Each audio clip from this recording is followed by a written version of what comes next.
August 25, 2024 அன்று வெளிவந்துள்ள சொல்வனம் இலக்கிய இதழ் 326 எழுத்தாளர் ஜா. ராஜகோபாலனின் தெய்வநல்லூர் கதைகள் அத்தியாயம் 21. ஒலிவடிவம் சரஸ்வதி தியாகராஜன், பாஸ்டன். சாந்தினி டீச்சரை வழியனுப்பிவிட்டு திரும்பிய ஒரு நாளில் நாங்கள் எங்களை அறியாமலேயே செண்பக விநாயகர் கோவில் வாசலுக்கு வந்து விட்டிருந்தோம். கண்முன்னே எங்கள் பழைய தலைமையகத்தை கண்டதும் எங்களுக்கு பேச்சு நின்று விட்டது. நடையும் நின்று விட சிவாஜி தான் மெல்ல சுதாரித்தார். பிள்ளையார கும்பிட்டுட்டு வருவோமா? யாரும் பதில் சொல்லவில்லை என்றாலும் கோவிலை நோக்கி திரும்பினோம். பிள்ளையார் அதே முகபாவனை மாறாமல், எங்கடே கொஞ்ச நாள் அவங்கெல்லாம் காங்கல என்பது போல கண்களை மட்டும் உருட்டினார். அவரை வலம் வந்து வணங்கி குழியில் கிடந்த திருநீத்தை எடுத்து பூசிக்கொண்டு விநாயகரை சுற்றி இருந்த மேடையில் அமர்ந்தோம். அரச மரத்தின் சலசலப்பும் அதில் கூழடையும் பறவைகளின் குரல்களுமாக இடம் அமைதியாக இருந்தது. 6 மாசத்திலே எல்லாமே வேற மாதிரி ஆயிடுச்சு இல்ல? முனகல் போல பிரேம் குரல். ஆமா, நாம மட்டுமாவது இங்க அப்பப்போ வந்திருக்கணும். குற்ற உணர்வுடன் கூடிய சேமியா மணி குரல். இவ்வளோ நாள் கழிச்சு வந்திருக்கோம், பிள்ளையாருக்கு பண்டம் எதுவும் எடுத்துட்டு வரல. நிஜமான வருத்தத்துடன் யக்கா பாட்ஷா குரல். சிவாஜி வழக்கம் போல் எதுவும் சொல்லாமல் யோசனையில் ஆழ்ந்திருந்தார். நானும் வழக்கம் போல் என்ன சொல்வது என்ற யோசனையிலேயே இருந்தேன். பிரேம், நீ ஏன் துரைய ஏசுன? எப்பவும் இப்படி செய்ய மாட்டல்ல, என்னதாண்டே ஆச்சு உனக்கு அன்னைக்கு? சரியான இலக்கை நோக்கி அம்பு எய்ய முடிந்த பலராலும் சிவாஜி போல சரியான நேரத்தில் எய்ய முடியாது. பிரேம் மெல்ல நிமிர்ந்தார். அவர் பதில் சொல்ல தயாராவது தெரிந்தது. எனக்குமே தெரியல ஏன் அப்படி கத்தினேன்னு. துரை நம்ம காதுல விழற மாதிரியே டீச்சரை கிண்டல் பண்றதுல கோபம் வந்திருக்கலாம். நம்ம கேர்ள்ஸ் பெஞ்சுன்னு சொல்லி கிண்டல் பண்றதால வந்திருக்கலாம். அப்புறம் சங்கீதாவையும் என்னையும் வச்சு. பிரேம் குரல் கம்மவில்லை என்றாலும் சட்டென நிறுத்தி கொண்டார். பிரேமின் வருத்தம் காரணமில்லாத ஒன்றல்ல. துரையை நோக்கி பிரேம் வகுப்பில் கத்திய அன்று அனைவருமே வியப்பும் அதிர்ச்சியுமாய் உறைந்து போயிருந்தோம், துரை உட்பட. அன்று வகுப்பு முடிந்ததும் சிவாஜி டீச்சரை கொண்டு விட்டு வரும்போது வழக்கமான பாதையில் வீடு திரும்பாமல் மந்தை, கோட்டையூர் தெரு, மேல பஜார், கீழ பஜார் வழியே வீடு திரும்ப வேண்டும் என்று சொல்லி 7 வாரங்கள் அவ்வாறே பாதை மாற்றி சென்றோம்.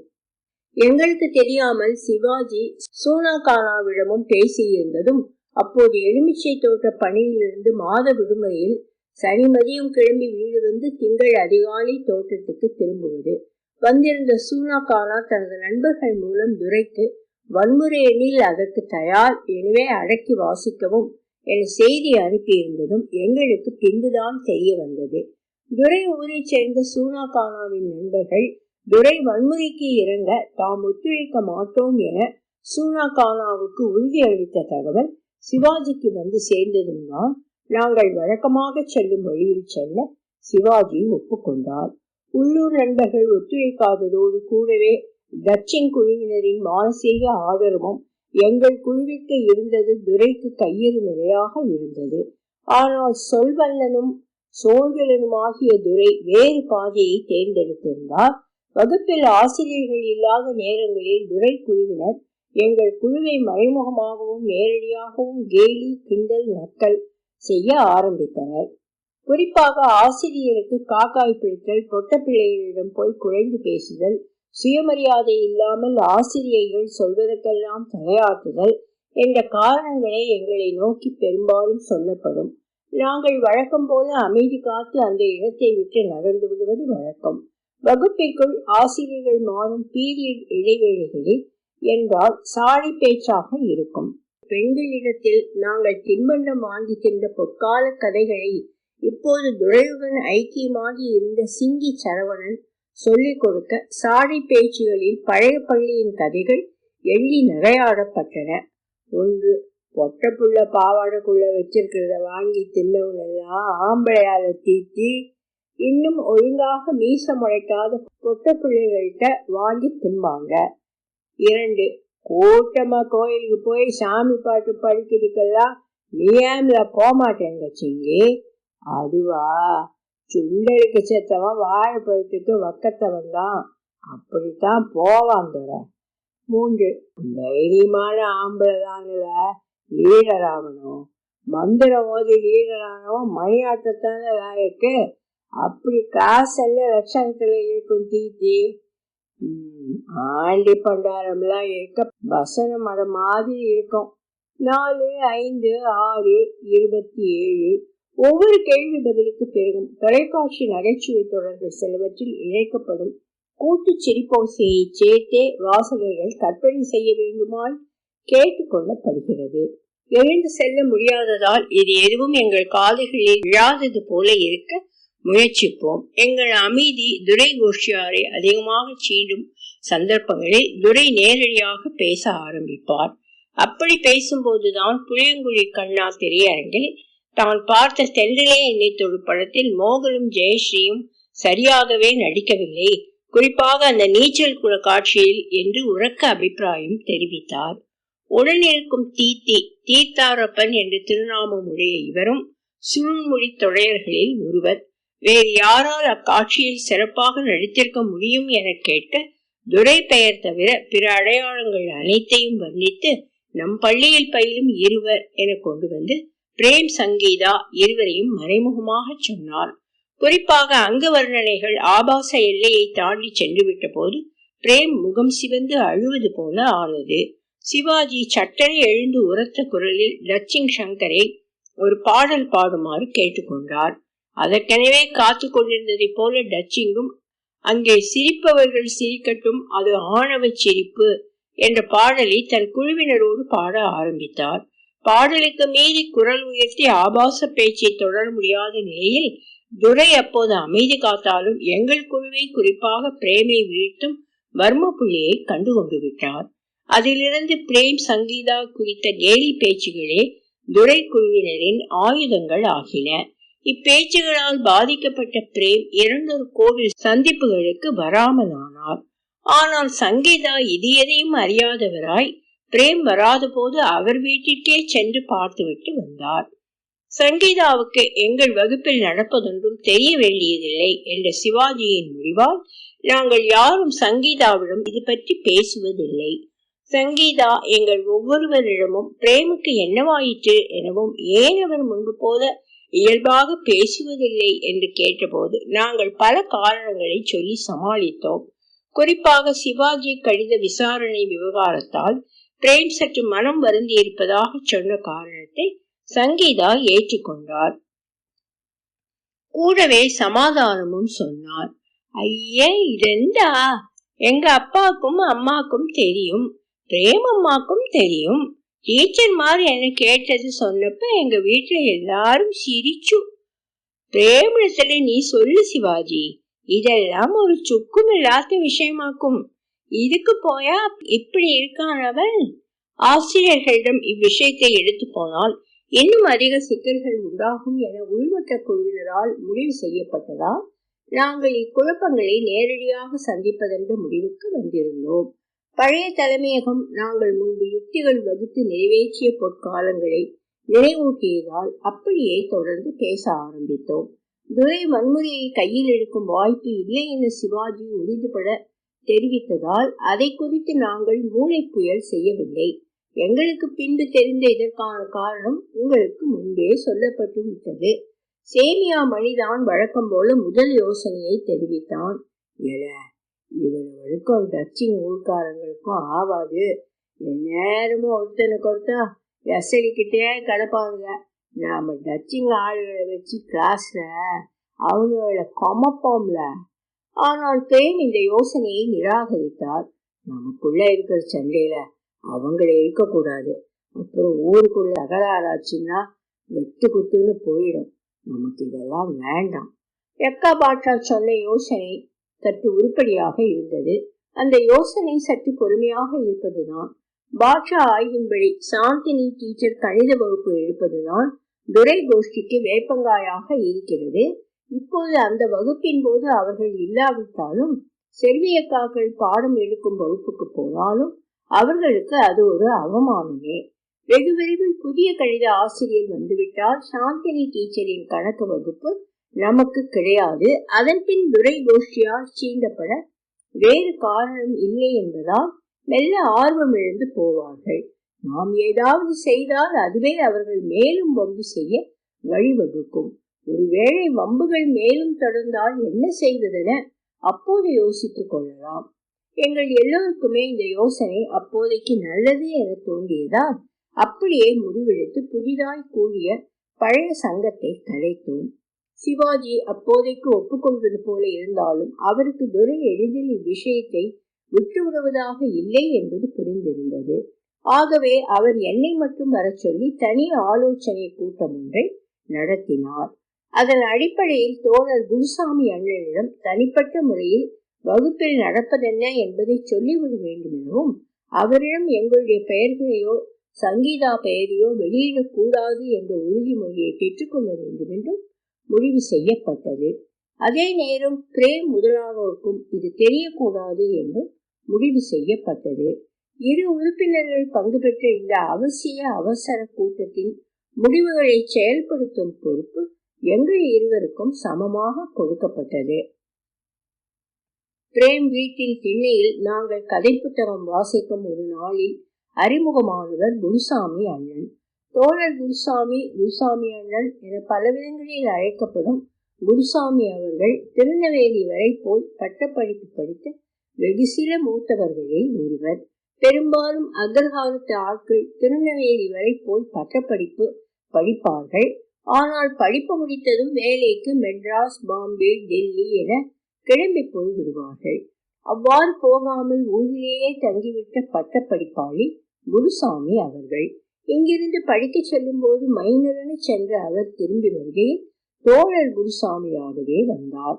கல்கத்தா, மெட்ராஸ், பாம்பே, இந்தூர், பூனா, டெல்லி என அவர் சென்ற ஊர்களின் பெயர்களை கேட்டாலே அவர் தெய்வநல்லூர்காரர் தானா என ஐயம் ஏற்படும். பெற்றோர் வற்புறுத்தியும் திருமணம் செய்து கொள்ளாத குருசாமி கம்யூனிஸ்ட் கட்சியில் மார்க்சிஸ்ட் பிரிவின் தெய்வநல்லூர் முகமாக அறியப்பட்டார் என்றாலும் இந்திய கம்யூனிஸ்ட் தோழர்களிடமும் அவருக்கு நட்பு இருந்தது. போலவே கழக ஆட்களும் அவரை சந்தித்து பேச வருவார்கள். மேல பஜாரும் கீழ பஜாரும் சந்திக்கும் புள்ளியில் ஊடாக போகும் தெரு தைக்கா தெரு என்று முன்பே பார்த்தோம். அந்த புள்ளியில் இருக்கும் நாட்சந்தியில் தான் குருசாமி அண்ணனின் வசந்தம் டெய்லர்ஸ் என்ற தையல் கடை இருந்தது. அக்கடை தான் அவர் அலுவலகம். அங்குதான் அவர் கட்சி ஆட்கள், பிற கட்சி ஆட்கள், சங்க ஆட்களை சந்திப்பதோடு எங்களையும் சந்திப்பார். பிரேம் தெருவில் இருக்கும் ஒரு அண்ணன் தான் பிரேமை பள்ளியில் சேர்க்க வந்தார். அவர் வீடு பிரேமுக்கு எதிர் வீடு. ஒரு வகையில் அவர் பிரேமுக்கு சொந்தமும் கூட. அவன் என் சின்ன தாத்தா பொண்ணோட பேரண்டா. பிரேம் பாட்டி. குருசாமி அண்ணன் அந்த அண்ணனுக்கு நண்பர் என்பதால் அவரை பார்க்க வருவார். எதிர் வீட்டு திண்ணையிலிருந்து அவர்கள் இருவரும் பேசிக் கொண்டிருக்கும் போதுதான் பிரேம் வீட்டு திண்ணையில் டெக்ஸ் வில்லர் கார்சனை கலாய்த்து கொண்டிருந்தார். சற்றென ஆர்வமான குருசாமி அண்ணன் பிரேம் வீட்டை நோக்கி மெல்ல நகர்ந்து வந்தார். பிரேம் அவரை பார்த்ததும் கதையை நிறுத்தினார். தம்பி, நானும் கதை கேட்கதான்ப்பா வந்தேன். நான் இப்படி உட்காந்து கேட்கலாம் இல்லையா? கூடவே அந்த அண்ணனும் சின்ன சிரிப்புடன் நின்றிருக்க, இப்படி ஒரு பெரியாள் வந்து எங்களிடம் கேட்பது எங்களுக்கு விசித்திரமாக இருந்தது. ஆனால் பிரேம் அவரை அமரச் சொன்னார்.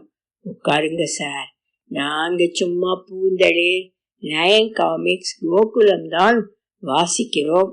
உங்களுக்கு இதெல்லாம் பிடிக்குமா சார்? என்ன தம்பி நீ சார் மோருன்னு குருசாமி அண்ணனுக்கு கூப்பிடுங்களே. இவ்வாறாக அறிமுகமான குருசாமி அண்ணன் தான் எங்களை அழைத்து போய் கிளை நூலகத்தில் உறுப்பினராக்கி விட்டார்.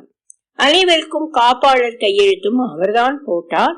பிரேம், சிவாஜி, சேமியா, நான் ஆகியோர் நூலக உறுப்பினர் கட்டணமான 5 ரூபாயை கட்டிவிட, பிற அனைவருக்கும் 5 ரூபாய் கொடுத்து கதை புஸ்தகம் படிக்க போறியா?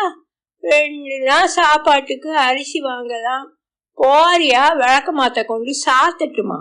டொம்பிளியின் அம்மா நூலக உறுப்பினர் கட்டணம் குறித்து தெரிவித்த கருத்துகள் பலவற்றில் இன்று பதியத்தக்க கருத்து இதுவே. குருசாமி அண்ணனே கட்டினார்.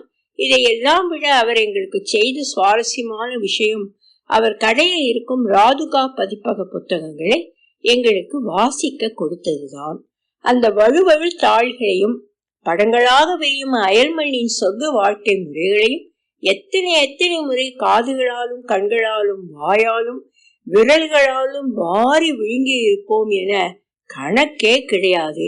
யா பெரல்மானின் பொழுதுபோக்கு பௌதீகம் படித்த ஜோலில் உருளைக்கிழங்கிலிருந்து மின்சாரம் எடுத்து சீரியல் பல்ப் ஒன்றை எரிய வைக்க முயன்ற நினைவுகளை சேமியா கடந்த ஆண்டு அரட்டையின் போது கூட சொல்லி கொண்டிருந்தார்.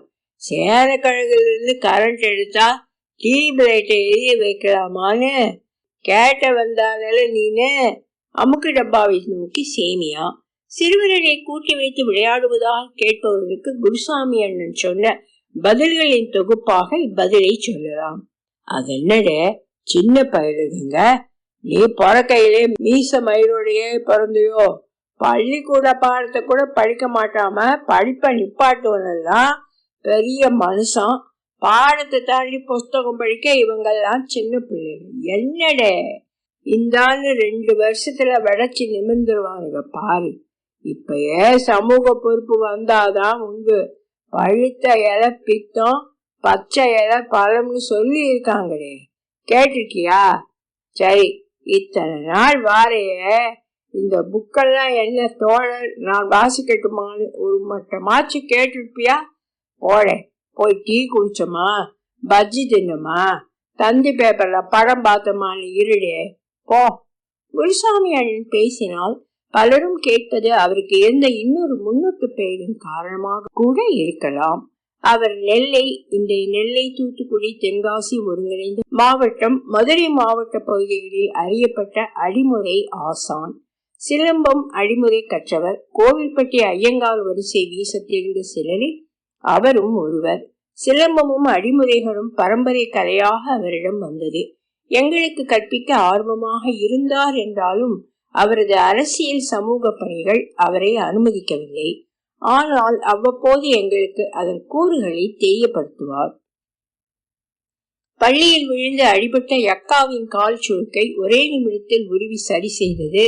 லீவில் கட்டிட வேலைக்கு போன அமுக்கு டப்பா செங்கலை கடத்தும் பணியில் இருக்கையில் தவறாக வீசப்பட்ட செங்கலை பிடிக்கும் முயற்சியில் நடுவிரலை பின்புறமாக வளைத்து கொள்ள ஒரே நாளில் எண்ணெய் தடவி சரி செய்தது என பலமுறை எங்கள் குழுவின் இயன்முறை மருத்துவர் குருசாமி அண்ணன் தான். எல்லோரும் மூங்கில் கம்பை சிலம்புக்கு பயன்படுத்த குருசாமி அண்ணன் மட்டும் புளிய மரக்கம்பை பயன்படுத்துவார். கருப்பா நதிக்கரை புளிய மரம் ஒன்று ஒரு மழை வெள்ளத்தில் சரிந்த போது அதன் நீள கிளை ஒன்றை வெட்டி வண்டியில் போட்டு கொண்டு வந்தார் குருசாமி அண்ணன். மேல் பட்டை உரியும் வரை வெயிலில் இட்டு பட்டை உரிந்ததும் நிழலில் உலர்த்தி எடுத்ததும் 2 முழங்கை பருமனில் 6 அடி 6 அடியாக 2 கட்டைகள் கிடைத்தன. அக்கட்டைகளை வெட்டுளியால் செத்தாமல் சீவுளியால் சீவி சீவியே கைப்பிடிக்குள் அடங்கும் பருமனுக்கு கம்பாக ஆக்கினார் குருசாமி அண்ணன். அதன் பின் விளக்கெண்ணெய், நல்லெண்ணெய், வேப்பெண்ணெய் ஆகிய எண்ணெய்கள் கலந்த எண்ணெய் கடுக்காயிட்டு காய்ச்சப்பட்டது. 2 கம்புகளிலும் பழைய பருத்தி துணி வேட்டி 3 சுற்றாக வருமாறு முழுமையாக கட்டப்பட்டு இந்த எண்ணெய் ஊற்றி ஒரு மண்டலம் ஊற வைக்கப்பட்டது. தினமும் எண்ணெய் ஊற்றி துணிக்கம்பங்கள் இருட்டறையில் வைக்கப்படும். வாரம் ஒரு முறை சற்று நேரம் வெயிலில் காய வைக்கப்படும். இதற்கு பின் கட்டுகள் அவிழ்க்கப்பட்டு ஒரு நாள் முழுவதும் நீரில் மூழ்க வைத்து பின் வெயிலில் ஒரு நாள் உலர்த்தியதோடு பக்குவம் முடியவில்லை. வண்டி பைதாவுக்கு பட்டை அடிக்கும் இடத்தில் கொடுத்து எண்ணெய் ஊற்றி தணலில் கம்புகள் வாட்டப்பட்டன. சூடாக்கியதும் இரும்பை போல தண்ணீரில் முக்காமல் எண்ணெயை ஊற்றி குளிர்விக்கும் முறை. பிற மூங்கில் கம்புகளை தட்டினால் டங் என்ற ஓசை எழும்பும். ஆனால் குருசாமி அண்ணன் சிலம்பு கம்பை தட்டினால் சிங் என மணி ஓசை போல ஒலிக்கும். சற்றே கனமாக தெரியும் கம்பு கையின் வீச்சு வசத்துக்கு வந்துவிட்டால் நழுவாமல் குருவி சிறகென சொல் பேச்சு கேட்கும். 2 கம்புகளில் சற்று வளைவுகள் கொண்ட கம்பு குருசாமி அண்ணனால் பரிசாக கொடுக்கப்பட்டு பிரேமிடம் இன்றும் இருக்கிறது. குருசாமி அண்ணன் குறித்து சொல்ல நிறையவே இருக்கிறது என்பதால் நாம் அவ்வப்போது அவரை பேசலாம். இப்போது பள்ளி சூழ்நிலைக்கு வரலாம். குருசாமி அண்ணன் காவல் நிலையம், நீதிமன்றம், அரசு அலுவலகங்கள், வங்கிகள், குறிப்பாக கூட்டுறவு வங்கிகள் ஆகிய இடங்களுக்கு அடிக்கடி எவருக்காவது உதவும் பொருட்டு உடன் செல்பவர். ஊர் தகராறுகளில் மத்தியஸ்தம் பேச அழைக்கப்படுபவர் என்பதால் துரை ஊரின் பெரிய ஆட்களை துரை இறக்கினால் அவர்களை நிறுத்த குருசாமி அண்ணனால் தான் முடியும் என்பது சிவாஜியின் கணக்கு. ஆகவேதான் அவரிடம் இப்பிரச்சனையை கொண்டு போகலாமே சிவாஜி கருதினார். ஆகவே நாங்கள் இருவரும் இப்பிரச்சனையை அவரிடம் மறுநாள் மாலை சொன்னோம். கவனமாக கேட்டுக்கொண்டவர், இது சிறு பிரச்சனை எனவும் பள்ளிக்குள் நடக்கும் இதில் தான் தலையிட எதுவும் இல்லை என்றும் சொன்னார். கூடவே இந்த எல்லைக்கு வெளியே எது நிகழ்ந்தாலும் தான் இறங்கி உதவுவதாகவும் இப்போது நாங்கள் இதை போன்ற சச்சரவுகளில் ஈடுபடாமல் படிப்பில் கவனம் செலுத்த வேண்டும் எனவும் சொன்னார். இந்த நிலையில்தான் பொங்கல் விடுமுறை முடிந்து நாங்கள் பள்ளிக்கு திரும்பியதும் ஒரு சுவாரஸ்யமான திருப்பம் காத்திருந்தது. எங்கள் பள்ளிக்கு முறைப்படி வரவேண்டிய மூத்த ஆசிரியருக்கான பணியிடம் அவருக்கே ஒதுக்கப்பட்டு அவர் பணியில் சேர வந்தார். எளிய பருத்தி வேட்டி, அதே போன்ற சட்டை, தோளில் எப்போதும் சிவப்பு துண்டு, டயரில் தைக்கப்பட்ட செருப்பு, பேச ஆரம்பிக்கும் முன் என்ற சிறு உரிமையோடு ஆரம்பித்தாலும் உரத்த குரலில் சிரிப்போடு பேசும் தன்மை. இப்படித்தான் வந்தால் எஸ் செந்தூர் சாமி எனும் SSS எனும் SSS சார். என்னடே இது கஷ்டம்? வண்டி பைதா பார்த்துருக்கீங்களா? வேற என்னடே வேணும் வட்டம் புரிய? 4 முக்கோண வடிவ தாள்களை இணைத்து சட்டென ஒரு வட்டம் உருவாக நாங்கள் இமைக்க மறந்திருந்தோம். ஆரங்கள், சுற்றளவு, மையம் என 4 தாள்களை மட்டுமே வைத்து மாயம் போல நிகழ்த்தினார் வகுப்பை. எங்கள் எல்லோருக்கும் பெரும் மகிழ்ச்சி. அன்று மாலை சாந்தினி டீச்சரை வழக்கம் போல பஸ்ஸுக்கு கொண்டு விட போனோம். அன்றைய கணக்கு வகுப்பின் மாயங்களை போட்டி போட்டுக்கொண்டு விவரித்தவாறே போனோம். எங்கள் எல்லோருக்குமே அன்றைய கணக்கு வகுப்பை பற்றி சொல்ல ஏதாவது இருந்தது. சாந்தினி டீச்சர் வெறுமே கொட்டியவாறே வந்தார். பேருந்து தூரத்தில் வருவது கண்ணில் பட்டதும் டீச்சர் மெல்லிய குரலில் கேட்டார், நாளையிலேந்து பஸ் ஏற்றி உள்ள வருவீங்களாடே? ஒரே நொடியில் அனைவரும் உணர்விழந்தோம். பேருந்து நெருங்கி வேகம் குறைந்து வந்தது. சிவாஜி தான் முதலில் சுதாரித்தார். டீச்சர், நாங்க இங்க படிக்கிற வரை வருவோம் டீச்சர். பிரேம் சிவாஜி காட்டிய இலக்கை சரியாக பிடித்தார். சாரி டீச்சர், தப்பா பேசியிருந்தா மன்னிச்சிருங்க. டீச்சர் மெல்லிய புன்னகையுடன் பிரேம் கன்னத்தில் தட்டிவிட்டு பேருந்தில் ஏறி வழக்கமாக சொல்லும் வரிகளை சொன்னார். பார்த்து கவனமா வீட்டுக்கு போகணும் என்ன? கையாட்டி அவர் கண்மறைய பிரேம் முகம் கடுமை காட்டியது. சே, நம்ம ரொம்ப செல்ஃபிஷ்டா. எந்த டீச்சரும் இல்லாதப்ப நமக்காக வந்து சொல்லி கொடுத்தாங்க சாந்தினி டீச்சர். இப்ப நமக்கு சார் வந்த உடனே டீச்சர் கிளாஸ் எடுத்ததையே மறந்துட்டு அவங்கள்ட்டே போய் பெருமை பீட்டிக்கிறோம் பாரு.